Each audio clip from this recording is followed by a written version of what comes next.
આવ્યા છે અહીંયા ચર્ચ છે, અંદર જોઈ લીધું છે અને આ બધા અમે લાકડાના મોં કરીને બેઠા છે.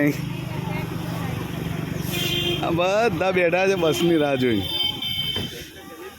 આ મહેશભાઈ છે, આ મહેશ ટૂર્સ એન્ડ ટ્રાવેલ્સના માલિક. હવે એમની લક્ઝરીની રાહ જોઈને બેઠા છે. અમે બધા બેઠા છો, બધા બેઠા છે લાકડાના મોં કરીને.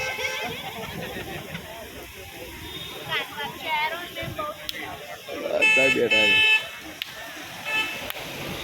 અને આ લોકો શું ખાય છે આપણે જોઈશું હવે. એટલે તમે શું ખાવ છો બતાવો જોઈ. હા, સવારમાં ગુલાબ નાનો હતો, દમણમાં આ ભાઈ મોટો થઈ ગયો. દમણનું પાણી સારું છે. હા, મહેશભાઈ છે, મહેશ ટૂર્સ એન્ડ ટ્રાવેલ્સના માલિક. હાલો લો ને ભાઈ, તમે બી થોડું ઓ વડીલ, આ થોડું ટેસ્ટ કરવાનું. આ તો ખાલી ઓ ભાઈબંધ, આમાંથી થોડું ટેસ્ટ કરો. એવું છે? હા ભાઈ બેઠા છે. અને આ છે વિપુલભાઈ. આ વિપુલભાઈ છે, આ વિપુલભાઈ જો કરો ટેસ્ટ. અને આ મહેશભાઈ છે. આ બસ